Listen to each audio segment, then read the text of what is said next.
Hello दोस्तों, एक बार फिर से स्वागत है मेरे YouTube चैनल पे। तो आज की इस वीडियो में मैं आपको एक ऐसी कोरियन सीरीज बताने वाला हूँ जिसके अंदर आपको थ्रिलर, सस्पेंस और क्राइम बहुत ही ज्यादा मात्रा में देखने को मिलने वाला है। तो इस सीरीज का नाम है दोस्तों द आर्ट ऑफ सारा।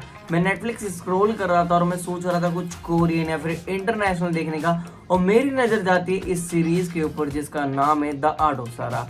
अब पोस्टर से तो लग रहा था कि सिंपल सी सीरीज होगी और मेरा टाइम बर्बाद होने वाला है, बट किसी को जज नहीं करना चाहिए जब तक आप उसके बारे में नहीं जान जाते हो या फिर जब तक आप उस चीज को देखते नहीं हो।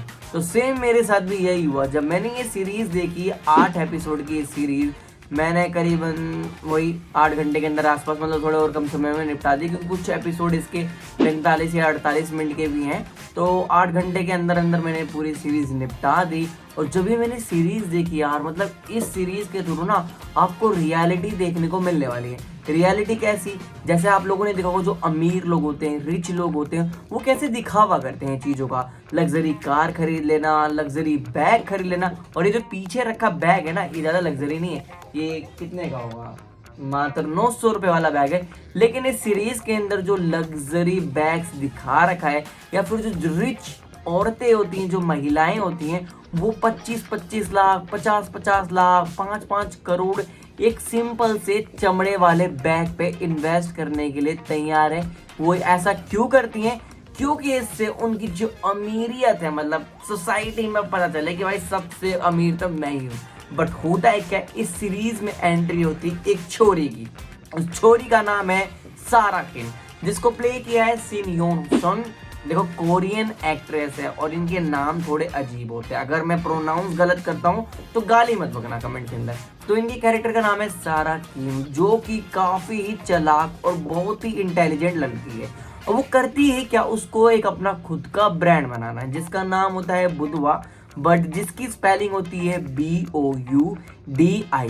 अब बहुत दूर पढ़ोगे आप, बट सीरीज के अंदर इसको बुधवा बुधवा बोलते हैं। हर एक वर्ड का एक अलग प्रोनाउंसिएशन होता है, तो इसका भी बुधवा है। जिसको प्रेजेंट किया जाता है कि शैनल हो गया, आपका LV हो गया, उससे भी महंगा ब्रांड है। और ये सिर्फ लिमिटेड लोग खरीद पाएंगे, मतलब सिर्फ इसको लिमिटेड लोग ही खरीद सकते हैं। ऐसी एक इमेजिनेशन, एक ऐसी इमेज बनाई जाती है उनके बीच में, जो अमीर लोगों की महफिल होती है, कि ताकि उन्हें ऐसा लगे है ऐसी कौन सी नई चीज है जो हमने नहीं खरीदी, मार्केट में ऐसी कोई चीज भी है। ऐसा एक पर्सपेक्टिव क्रिएट किया जाता है, जिसके बाद जो लोग बेवकूफ बनते हैं, मतलब वो बुधवा के इतने बैग्स खरीदते हैं, इतने पैसे मतलब फालतू के इस पे इन्वेस्ट करते हैं। बट बाद में होता है क्या, जब पता चलता है ना जो बुधवा है वो करता है क्या, जैसे कोई फर्स्ट ब्रांड है, मतलब कोई बहुत ही महंगा ब्रांड है, जैसे नाइकी हो गया, नाइकी की सेकंड कॉपी बना देते, थर्ड कॉपी बना देते। तो वैसे ही करती थी वो, जो शैनल वगैरह हो गए, जो महंगे बैग होते हैं ना, उनकी कॉपी बना के भाई वो बेचती थी। और सारे जो डिज़ाइन वगैरह होते थे ना,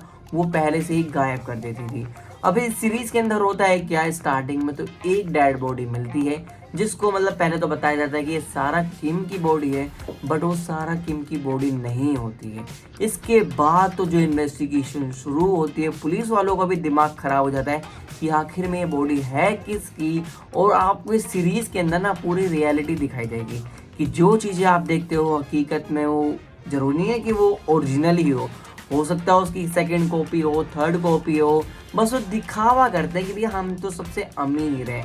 तो कोरियन सीरीज की मुझे मतलब सबसे अच्छी बात क्या लगी, वो जो सोसाइटी है उसकी ना एक रियलिटी दिखाते हैं अपने जो भी वो सीरीज मूवीज बनाते हैं उसके थ्रू। तो इसके अंदर भी आपको काफ़ी ज़्यादा रियलिटी देखने को मिलने वाली है। और इसके अंदर जो इन्वेस्टिगेशन होती है वो हर एक पहलू को कैसे जोड़ते हैं। कभी एक बैग का वो मिल गया साइन, उस पर वो लोगो लगा हुआ है, उससे पता करते हैं, फिर छल्ला होता है। कई सारी चीज़ें आपको इस सीरीज में देखने को मिलने वाली है। तो ये 8 एपिसोड की सीरीज है, काफ़ी ज़्यादा इसके अंदर क्राइम, थ्रिलर, सस्पेंस और जब ऐसे ऐसे ट्विस्ट रिवील होते हैं ना, जिसको सुनने के बाद भी आप भी शॉक्ड हो जाओगे, है ऐसा हुआ था। इस टाइप के रिएक्शन होंगे जब आप ये सीरीज देखोगे। तो ये अवेलेबल है नेटफ्लिक्स पे, जाके चेकआउट कीजिए। हिंदी, इंग्लिश, कोरियन, जैसे आपको समझ में आए, आपकी इच्छा। तो मुझे तो ये सीरीज काफ़ी ज़्यादा अच्छी लगी। और इस सीरीज की देखो, मतलब मेरा ऐसा मानना वीक पॉइंट क्या है, 2 या 3 एपिसोड के बाद ये सीरीज अपनी रफ्तार पकड़ती है। स्टार्टिंग के 2-3 एपिसोड आपको सिंपल से लगेंगे कि पुलिस वाले अपना काम सही से नहीं कर रहे हैं और ये जितने भी मतलब कांड वांड हो रहे हैं, क्या इसको सच में ये लोग कंट्रोल कर पाएंगे या नहीं कर पाएंगे। कई बार तो ऐसा होता है कि जो इन्वेस्टिगेशन ऑफिसर होता है जिसका नाम है पार्क मो योंग, देखो ये जो नाम होता है ना पार्क मो योंग, एक इन्वेस्टिगेशन ऑफिसर है, तो उसके ऊपर कई बार ऐसे वो लग जाता है कि भाई तुमसे अगर काम नहीं हो रहा तुम बता दो, हम किसी होनहार अलग ऑफिसर को बुलाएंगे जो एक काम तुमसे बेटर कर सके। बट वो क्या कहता है कि थोड़ा टाइम चाहिए मुझे, मैं सारी चीज़ें सॉल्व करके लाके आपकी टेबल पे दे दूंगा। और ठीक ऐसा ही वो होता है। और एंड में जो सबसे बढ़िया ट्विस्ट क्या है दोस्तों, आपको क्या लगेगा स्टार्टिंग में जब आप ये सीरीज देखोगे ना तो आपको लगेगा कि सारा फिल्म तो मर चुकी है, बट जब आप 5वें एपिसोड पे पहुंचोगे कहोगे है ये कहाँ से आ गई, ये तो मर चुकी थी।